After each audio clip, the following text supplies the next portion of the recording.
సర్కారు సొమ్ముల్ని మింగేస్తున్నారు. బ్యాంకుల్లో డిపాజిట్లను ఘరానా మోసగాళ్లు కొల్లగొట్టేస్తున్నారు. సైలెంట్గా 30 కోట్ల నిధుల్ని ప్రైవేటు వ్యక్తుల అకౌంట్లోకి మళ్లించారు. పాపం పండింది. స్కామ్ బయటపడింది.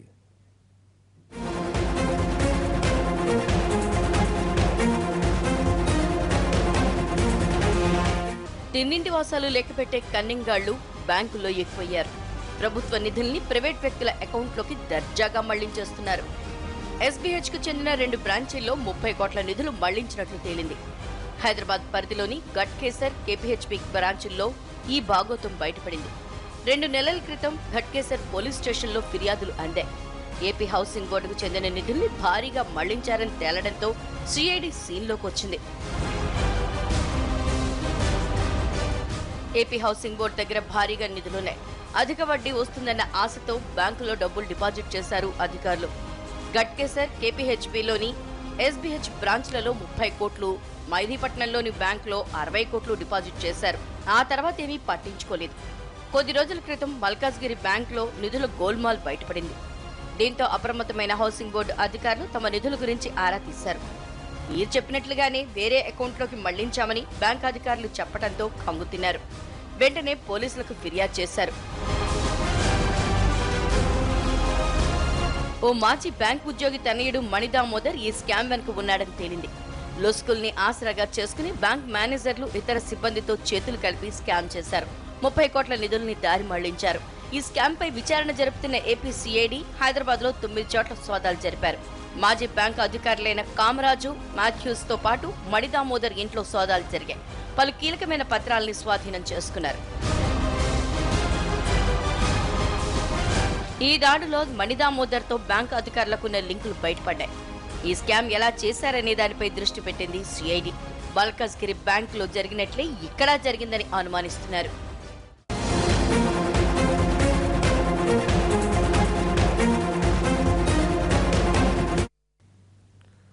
ఘట్కేసర్ ఆంధ్ర బ్యాంకులో చోరీ కేసు ఇంకా కొలిక్కి రాలేదు. ఈ కేసులో ఎన్నో అనుమానాలు ఉన్నాయి. అసలు బ్యాంకును దోచుకున్నదెవరు? బ్యాంకు సీక్రెట్లు బయటకు చెప్పిందెవరు? బ్యాంకుకు సెక్యూరిటీ లేదన్న విషయం బయటకు ఎలా పొక్కింది? నగలు ఎత్తికెళ్లింది దొంగలా, ఇంటి దొంగలా?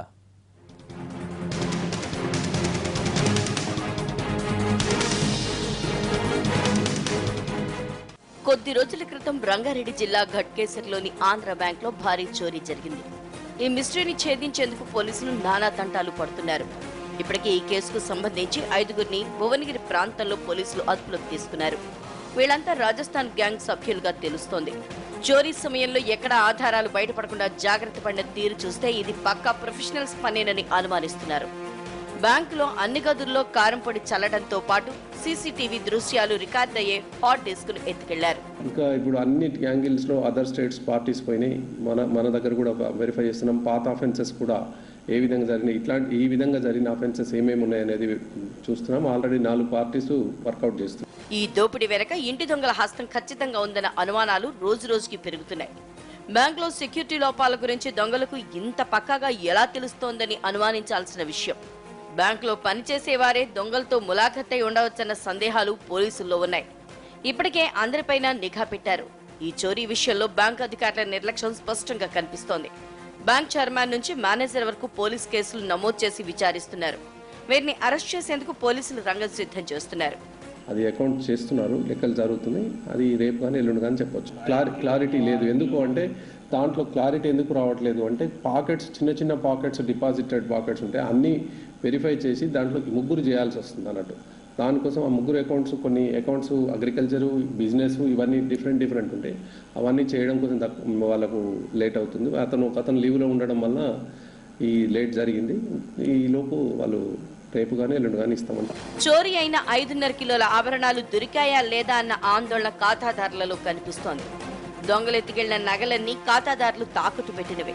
వీటికి ఇన్సూరెన్స్ కూడా లేదని సమాచారం. దీంతో తమ సొమ్ములకు ఇన్సూరెన్స్ వస్తుందా లేదా అని టెన్షన్ పడుతున్నారు ఖాతాదారులు.